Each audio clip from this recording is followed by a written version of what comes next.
extra signs when you got one.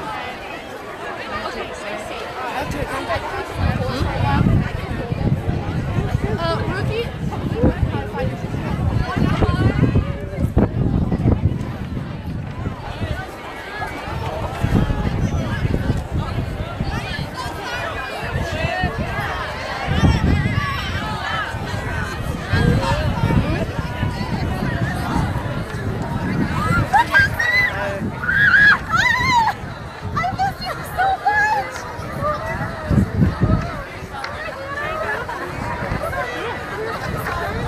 You know where I'll be, okay? You know where I'll be. Just down here, right?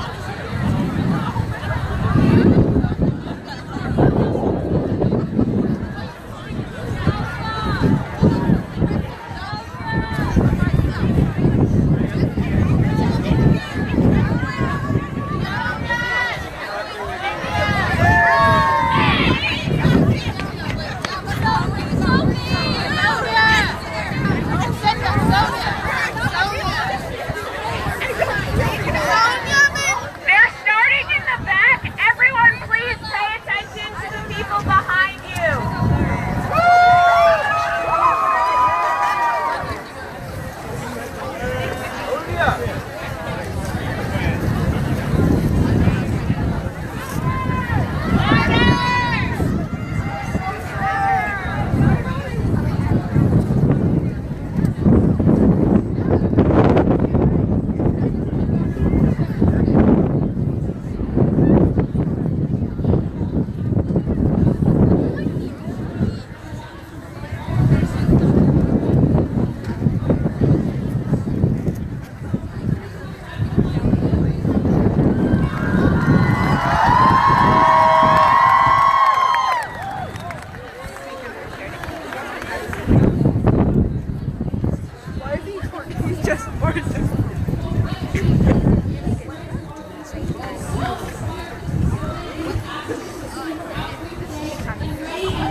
Anna Grace is also the National Outreach Director for the Climate Strikes. Can we just have a round of applause for Anna Grace?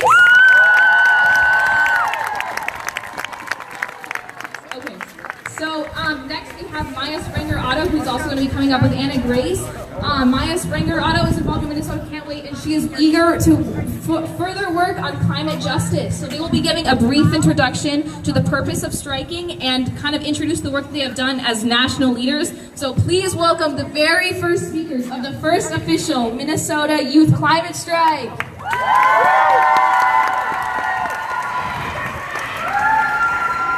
Yes, okay, thanks all for being here. It's a beautiful day to have this beautiful strike. Okay, so Minnesota strikes are the sister strikes of the United States climate strikers, which are striking because according to the IPCC report, we have 11 or less years to change the climate change effects before they are irreversible. We are striking because our leaders have yet to recognize and prioritize the climate disaster. We are also striking because if we don't go to school, the system is forced to address this issue. And this issue is sensitive, dire, and personal to all of our lives. Thank you. I'm going to be reading a list of our demands. Let's hear your support for each and every one of them. We call for a real national emergency.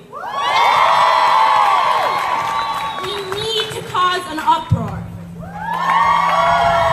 We demand the Green New Deal.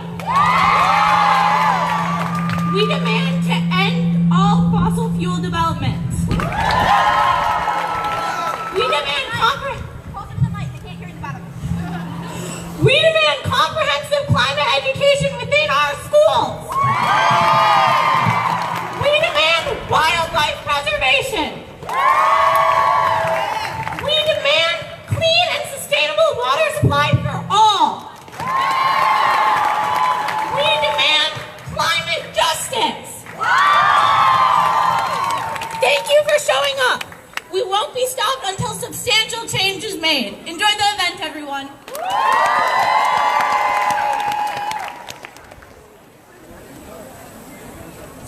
Our first speaker will be Farah Bergstrom.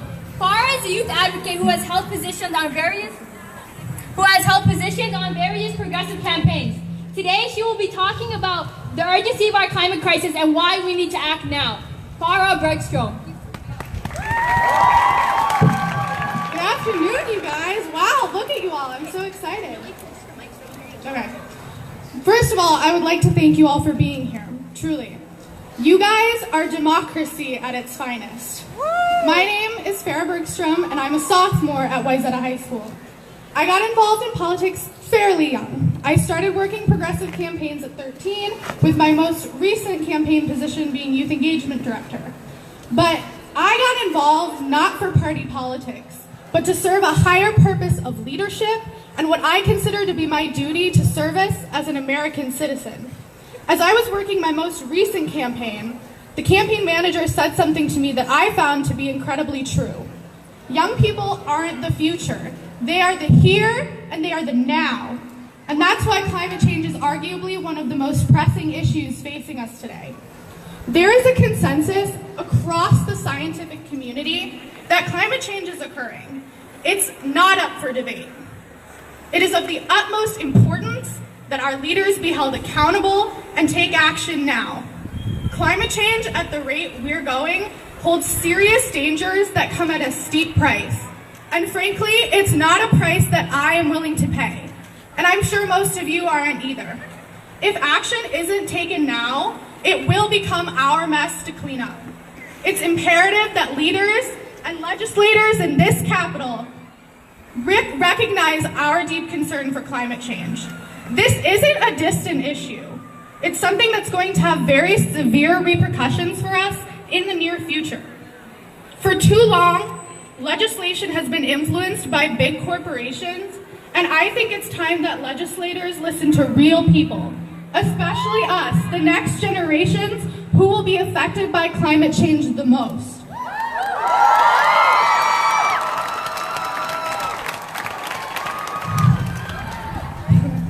All of the other speakers that you will hear today have such incredible experiences in regards to climate change, and I hope that their stories inspire you as much as they have inspired me. Thank you.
Earth is sad!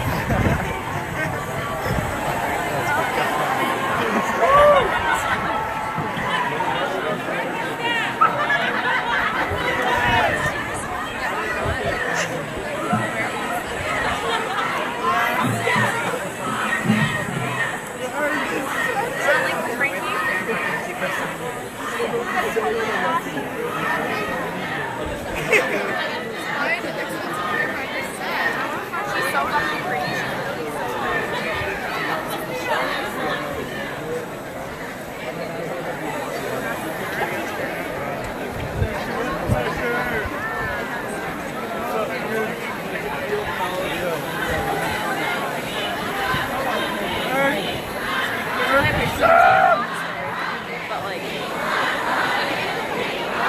they're so cute.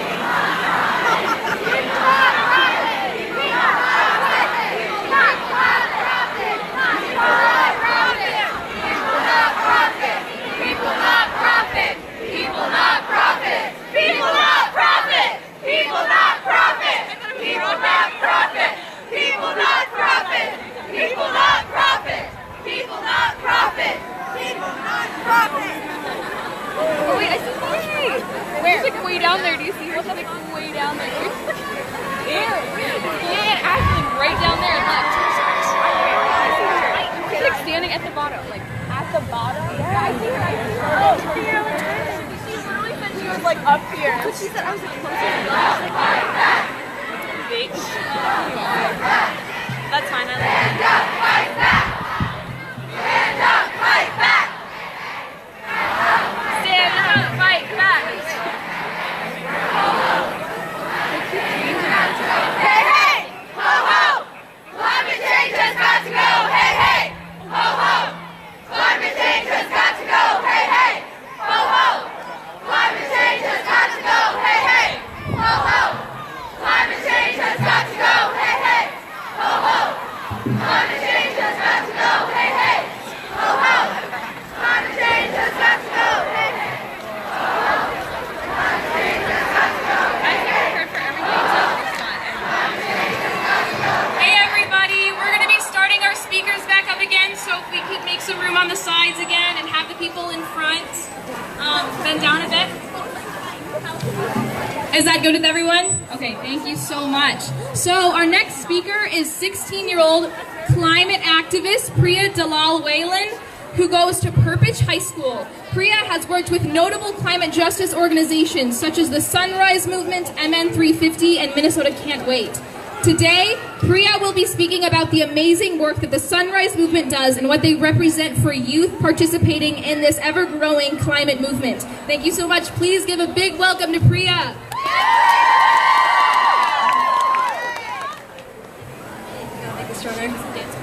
Hi guys. Hi. Can people hear me? Is this better? Yeah. Okay. Okay, since we're skipping school, I'm going to start with a quiz. We have to get some education.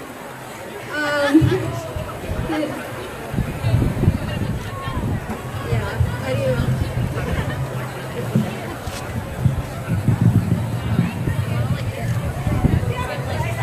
All right, easy question first. Raise your hand if you know what climate change is. Nice, okay, we have that covered. How many of you have heard the term climate justice? Cool. How many people know what Sunrise Movement is? What? Sunrise Movement.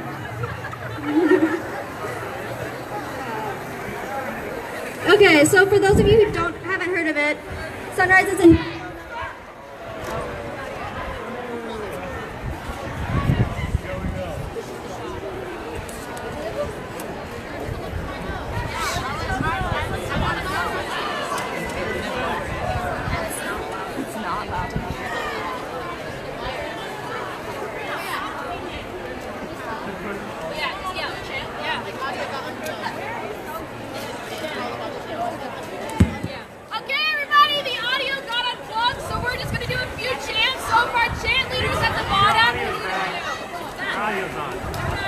Are we back? We're back. Okay. Hi.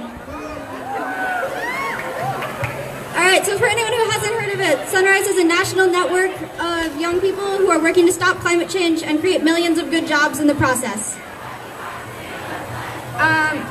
When I worked with them last summer, we worked to elect climate champions in the 2018 midterm elections, and we're asking candidates to sign a no fossil fuel money pledge. Because we knew that anyone who accepts campaign donations from coal, oil, and gas industries is never going to take the action that we need. This winter, we introduced the Green New Deal with Representative Alexandria Ocasio-Cortez. Green New Deal is the only serious policy proposal. Green New Deal is the only policy proposal that addresses the problem at the scale that is necessary and offers an equitable way to transition. It recognizes that we have a huge opportunity right now. We are at a place in time where we have to restructure the way our economy works in order to survive. And since those at the top are not willing to make the transition, we will have to take power and do it ourselves.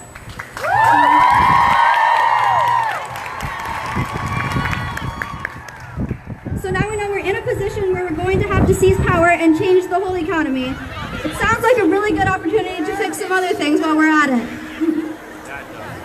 The Green New Deal is not a perfect bill, but it takes the chance to create jobs in the green economy, help workers who rely on fossil fuels transition to a new economy, and bring power to the people.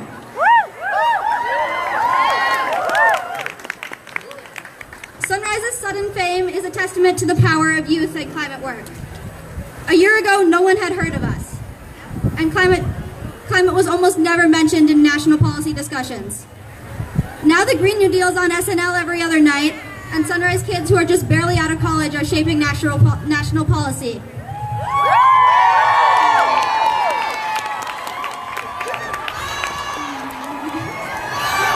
I think the biggest advantage Sunrise has is that we're bold. They've never understated the gravity of the situation or tiptoed around the issue. No one hides behind concern for nature. We tell it exactly like it is. This is an issue that kills people, and less privileged people have fewer ways to protect themselves. They never pretend to be experts. They say what they are, which is smart, scared, and angry young people who are doing their best to address the problem because the world's so-called experts haven't done it yet.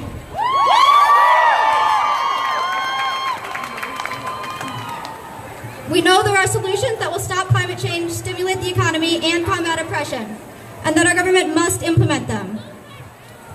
We started saying these things, and suddenly the world listened. Now it's time for the government to catch up. So that's why we're here. Every time a student leaves class, every time a citizen makes a sign, every time a constituent calls their congressperson, we show them that the youth know what needs to be done. And soon they're going to have to do it.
Okay, our next speaker is Elliot Yeshaya. He is 13 years old and attends Minnetonka Middle School. He is the state volunteer organizer for Youth v. Government and Juliana plaintiffs. Please welcome Elliot.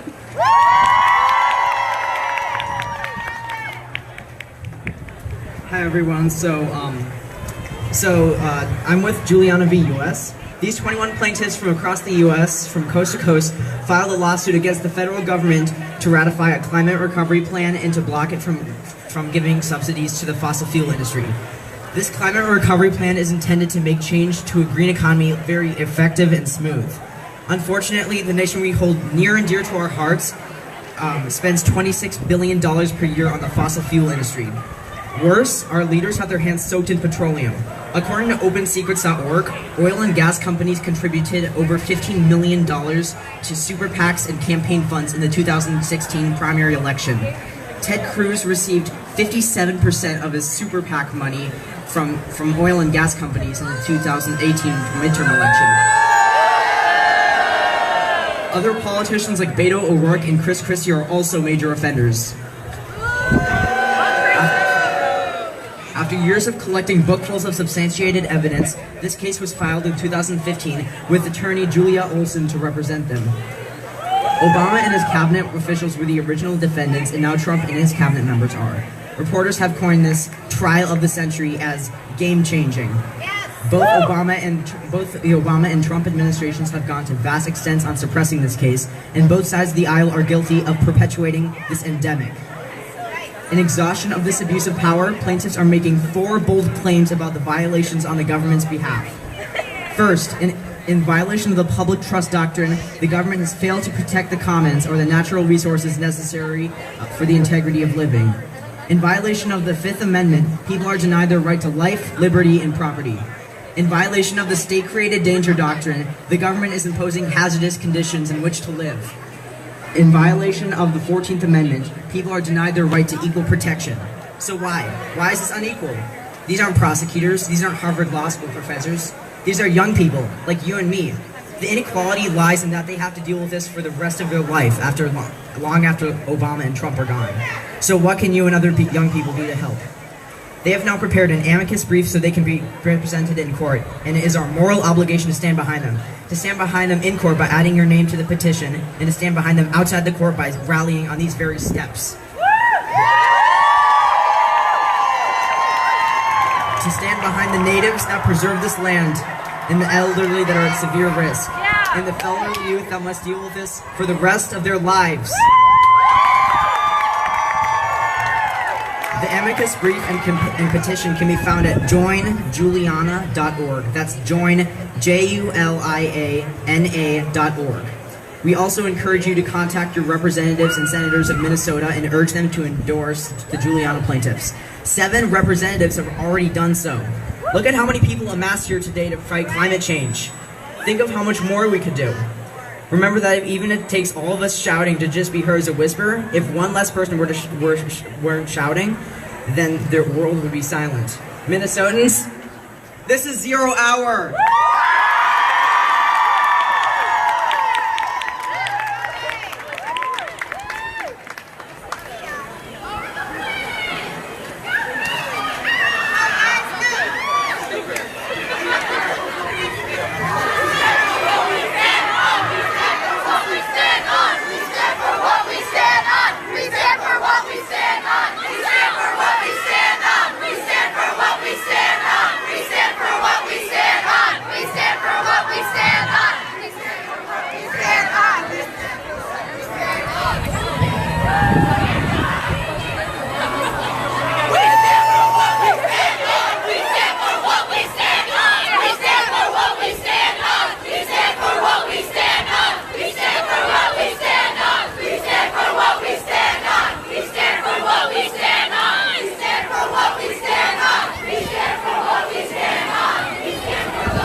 I messaged Will and he was like, oh no, my grades are too bad to miss school.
Grace.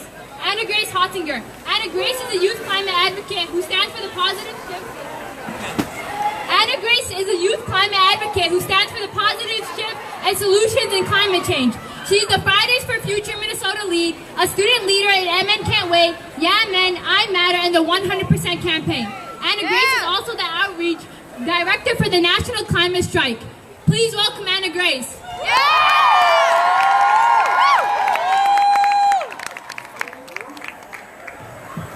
One second. Awesome. Hi, y'all. My name is Anna Grace. Can we just have people like sit down so the people at the bottom can see?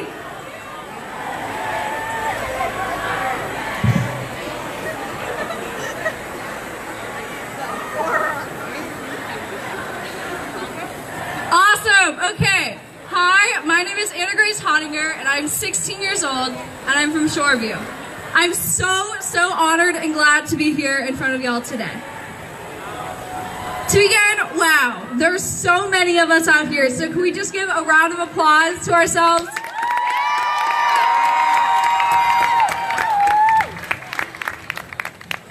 So look into the person on your left and look to the person on your right. This is what change looks like. We are all standing here together in unity as allies, and we will help one another make this change.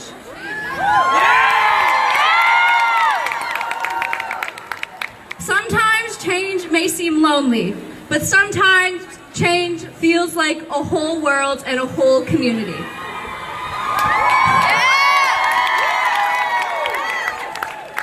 When we talk about climate change and our voices as youth, we tend to discuss the fact that we are the future and that this is the future. And yes, that is ever so true that we are the ones making the future happen. But we must remember those who have lost their lives and who have had their lives shaken up by climate change already. I'm going to share with you guys a quick personal story. In 8th grade, I lost one of my best friends, Marit, due to cancer. The water in my city is very dangerous, and there have been 2 kids that have lost their lives. This is one thing that has shifted me into doing this work. So may I ask you to join me in taking 30 seconds of solidarity with those who have lost their lives due to climate change and those who may in the future.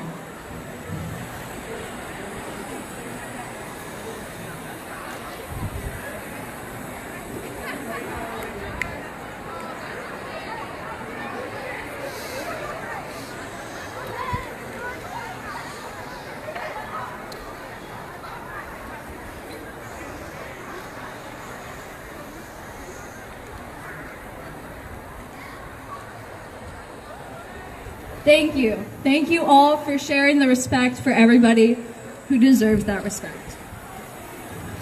I'm going to spend a little bit of time talking about Fridays for Future. Fridays for Future was created by Greta Thunberg, who strikes from her school at the Swedish Parliament because Sweden was behind on the Paris Climate Agreement. So can we quick give a round of applause though for Greta? She was just nominated for the Nobel Peace Prize.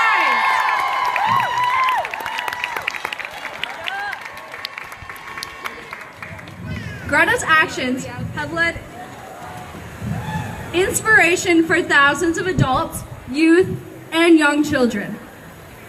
Every week, students walk out of school and go on a climate strike during the school day to call on their local governments to take immediate climate action. When you constantly miss school due to striking, teachers, staff, administration, and all others will grow to realize that the strike is a social disruption and indeed can be harmful and impactful to your education, and that is worthy of attention.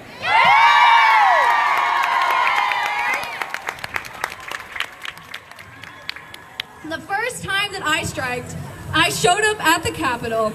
I had my favorite blue boots on, which I'm wearing today, by the way, a big old pair of snow pants because it was snowing, and my iconic tote bag, which had all my notebooks, my quinoa, my kale, the works.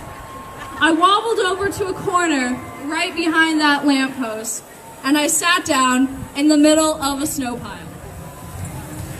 I got some weird looks for a while, so I moved over to the steps of the Capitol, and I just sat there for a few hours, and nobody came. It was a little bit of a weird experience. But then my allies started coming. Politicians started coming by and showing their support, people coming into the Capitol showing support, and anybody who came through wanted to listen to what I had to say. I waited a little longer, and people laughed a little bit as they walked by. And then some friends came by for their lunch break, and we worked together to make the difference. When I got home, I was exhausted, but I was inspired because I knew that I had made a change and shown my state what it's like to strike and to make my future worthy.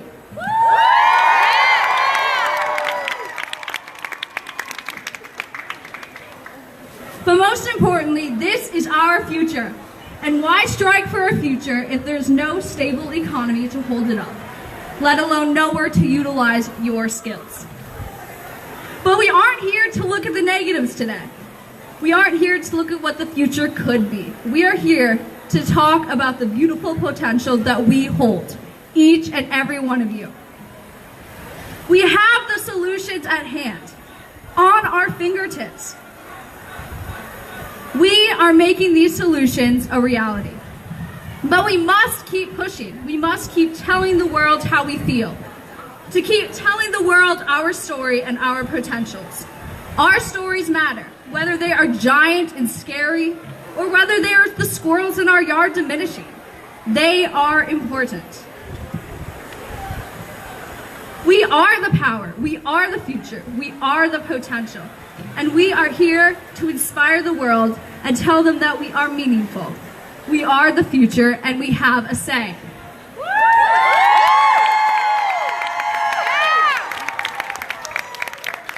It will take much grit and innovative ideas to combat the damage done to our planet. And that's why it is so important that you work with the neighbor on your left, the neighbor on your right, the person behind you, and everybody here to combat climate change.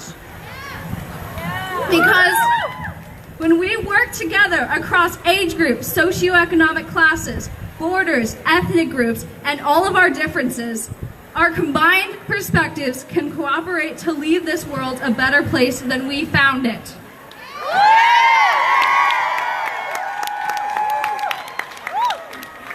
We have the potential to make change.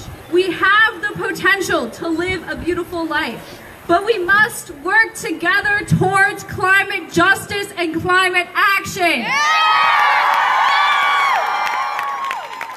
Because let me tell you, Minnesota can't wait.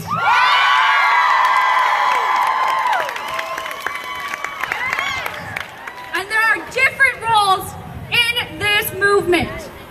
We have the adults who are at the bottom supporting us. Thank you, adults, for being here. We have the economists who stand up saying that this is important for our economy. We have the scientists showing us our support. We have the grassroots organizers making change happen. We have the politicians in their office waiting to help us when we have an answer, and we must bring it to them. And most importantly, we as the youth have a role. The main goal of the youth,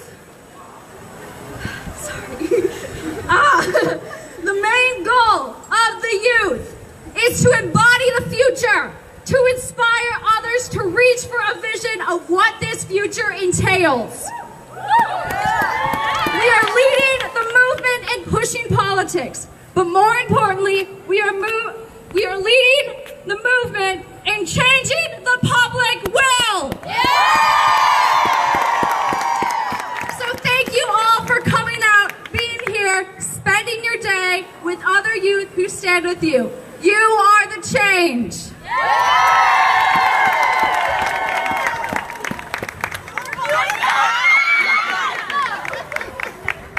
You guys are back. Oh.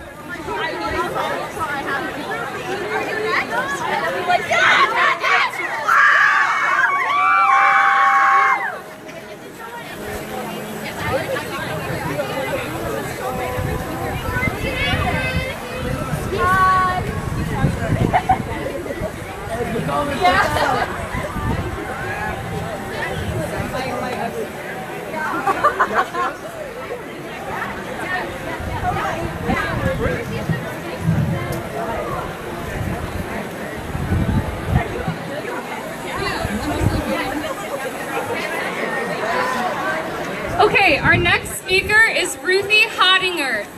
Ruthie is a 7th grader at Chiflaya Middle School and is dedicated to reducing the number of single-use plastics, especially within her school community. Ruthie is also dedicated to making youth voices more amplified and heard, as well as making her future livable. Can we get a warm welcome to Ruthie?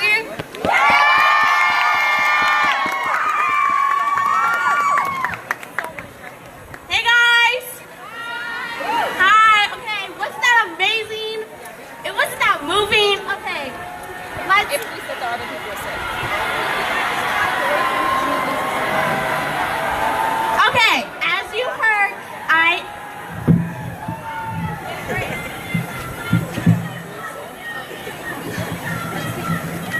Thank you. Okay, yeah. Can we all please take a seat? Ruthie is a very small person. You can't see her through like 10 feet of people.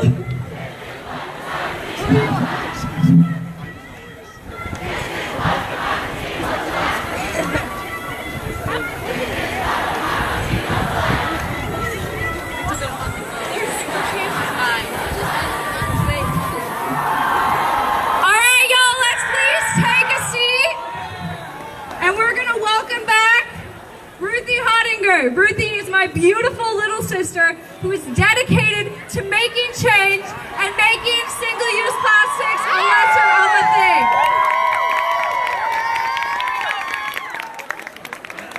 Ruthie is so dedicated to making her future a better thing. Can we please welcome Ruthie Hottinger?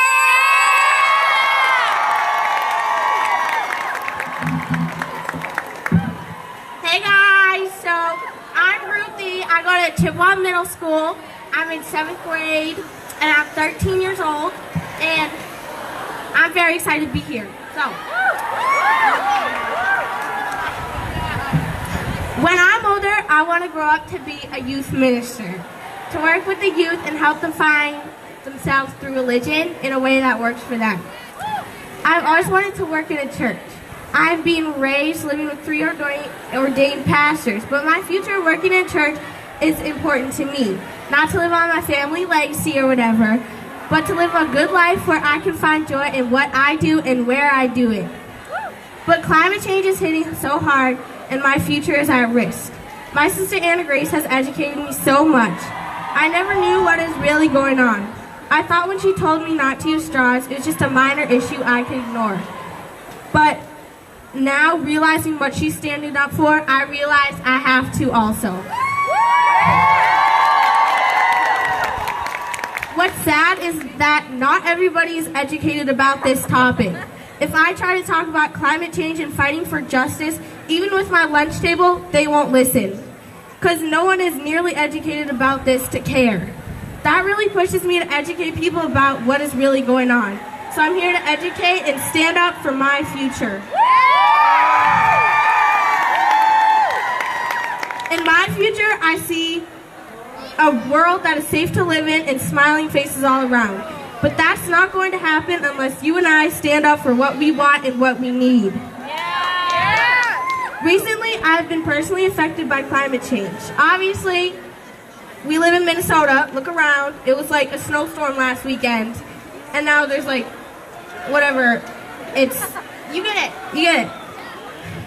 My sister lives in California going to college, and she was recently affected by wildfires and had to be evacuated. Thankfully, she's okay, but I know many people were affected by these wildfires, and that's horrible. I've also been raised in the practice of loving the earth and the nature. I can remember countless camping trips and beautiful places, but these places are being destroyed by climate change. Things are getting out of control and it's scary. Again, I want my future to be happy and bright. I want beautiful places I can go and relax. I want a happy family and a happy future for my kids. But reading the reports of the IPCC saying we have 11 years until climate change is completely out of our hands and out of control is terrifying. Now the weird but true thing is, in movies when they try to picture the future, we see advanced technology and easy lives where we almost have to do nothing. But in reality, what future is going to be like is hard to even live. And that's why we are here today. because we want bright futures, where the idea of advanced technology can even be considered. But first we need the idea of a happy future. I have talked to 3 people in the past week that said they don't want children because they don't want their children going through the hard times that climate change will cause them. And I understand. And that is heartbreaking. But all these wonderful faces here today show me that we can actually make a change. Yeah. That's really heartwarming. Thank you so much for being here and standing up for your future. And everyone else is here. Thank you.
Okay, our next speaker is Representative Frank Hornstein of Minnesota's District 61A. He will be speaking today about his involvement in the Minnesota Green New Deal, and he's going to be talking about why it matters for Minnesota. Please give him a welcome.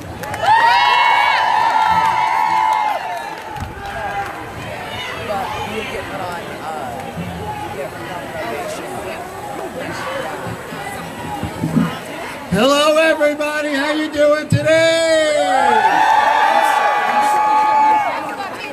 My name is Frank Hornstein, and I am so inspired by all of you because together we are power. We are powerful. Are you ready for the Green New Deal? We are working together with you, with Minnesota Can't Wait, on introducing the first state-level Green New Deal legislation in the country.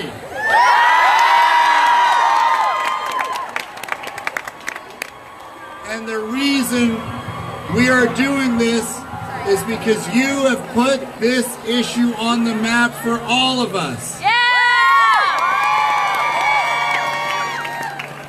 The science is very clear.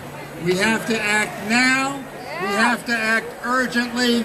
The future of our planet is on the line, and you are doing what you need to do in terms of being right here today.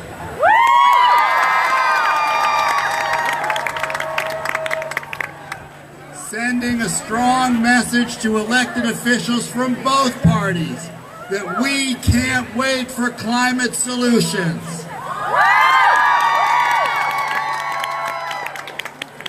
And so our Green New Deal will ask all of our state agencies that have a stake in this issue to make a plan. What's the plan to get to zero emissions? We want that plan, and we want it now. And I just wanted to let you know you have many allies in the state legislature. You have many allies in local government. And I want to introduce a couple of them to you right now. We have an incredible fighter for education, an incredible fighter for the environment, an incredible fighter for social justice.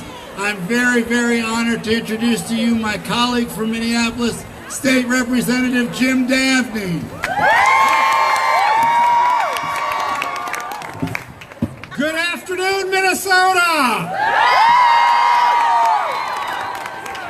My social media today is filled with a couple of themes.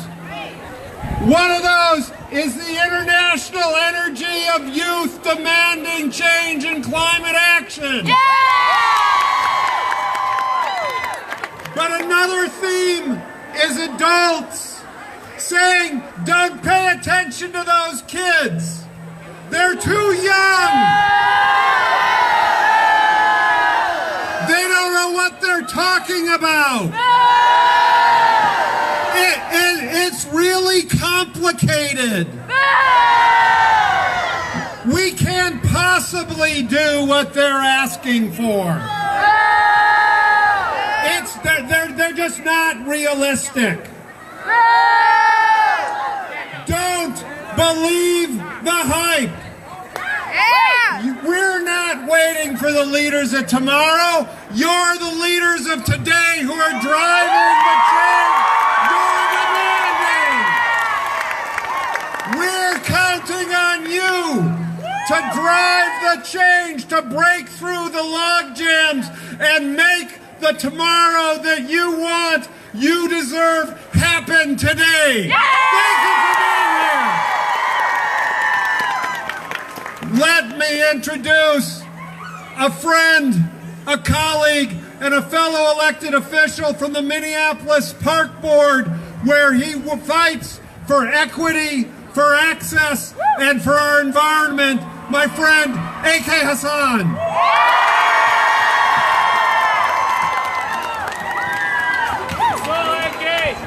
Hello, my fellow youth! My name is A.K. Hassan, and I'm the Vice President of Minneapolis Park and Recreation Board and the Commissioner from District 3. And I'm here to stand with you. And I'm here to fight along with you. And this fight is going to continue until we get what we want, right? When is this fight going to stop? Never! Until we get what we want, right? What do we want? Change! What do we want? Change! When do we want? Now! What do we want? Change! When do we want it? Now! What do we want? Change! When do we want it? Now! What do we want? Change! When do we want it? Now! What do we want? Change! When do we want it? Now! What do we want? Change! When do we want it? Now! What do we want? Change! When do we want it? Now! What do we want? Change! When do we want it? Now! What do we want? Change! When do we want it? Now! My friends and my fellow youth, and I stand with you every day until we get what we want.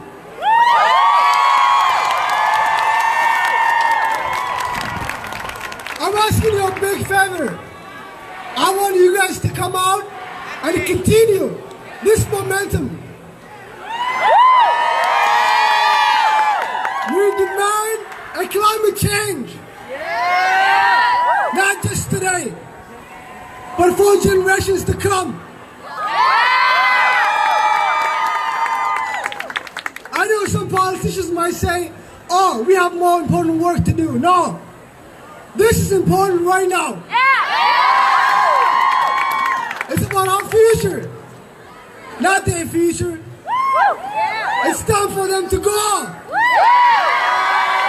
It's time for a new change. Thank you, and keep up the good work. What do we want? Change! What do we want? Now! What do we want? Change! When do we want it? Now! What do we want? Change! When do we want it? Now! What do we want? Change! When do we want it? Now! All right, guys, have a wonderful day.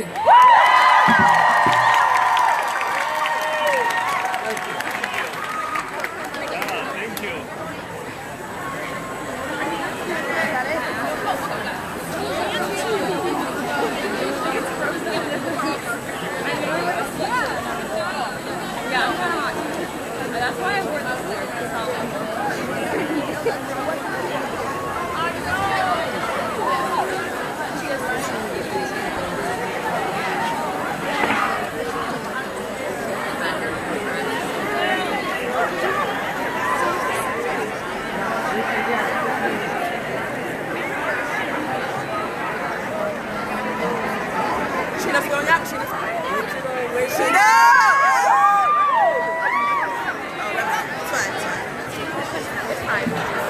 Hey everyone, I'll be introducing our next speaker, Brittany Chino.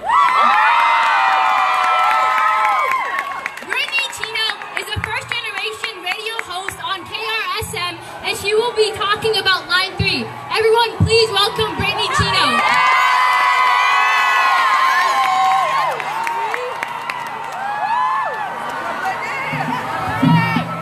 Good afternoon. Can everyone hear me just fine?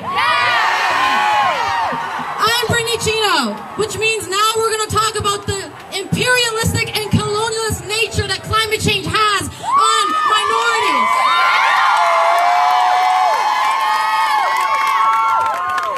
I am a part of Young People's Action Coalition, St. Paul.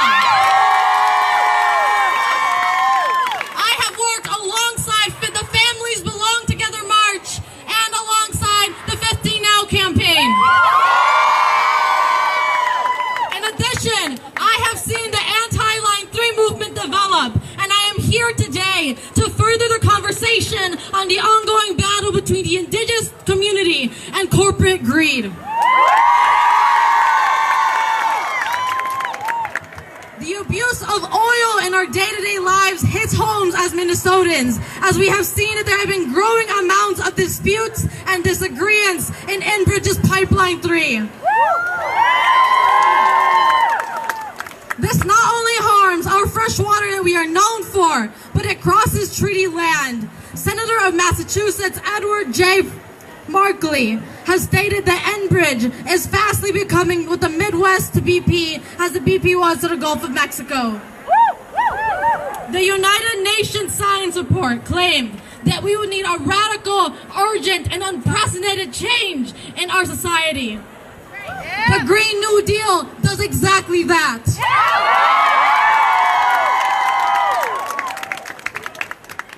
Being nearly $8 billion planned for construction, Line 3 would be Enbridge's most costly project. It is one of the largest crude oil pipelines on the continent, and it would carry 760,000 barrels of tar sand per day, some of the dirtiest oil we have on Earth.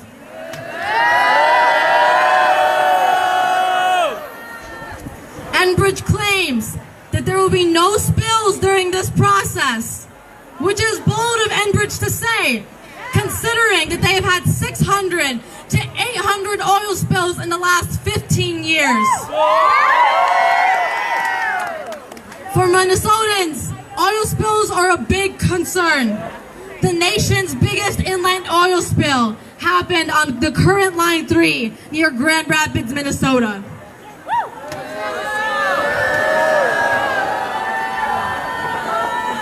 It is time to stop building pipelines and move society away from fossil fuels more quickly.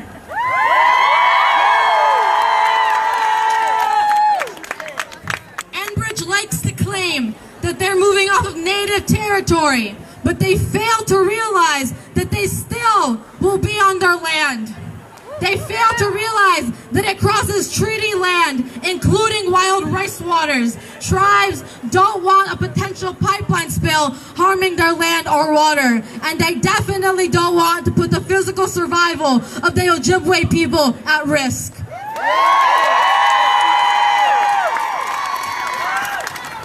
In addition to this, Enbridge, if Minnesota approves Line 3, Enbridge will receive powers of eminent domain, a problem that is all too familiar to the POC community here.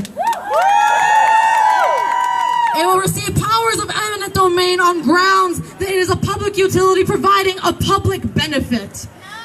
This would allow them to take property without landowner consent, just as governments do to build railroads or other public infrastructure such as stadiums.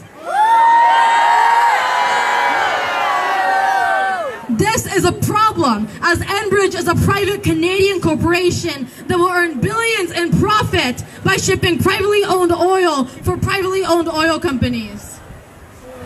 This movement needs to be different in terms that we should be working with organizations from marginalized communities that our platform speaks of.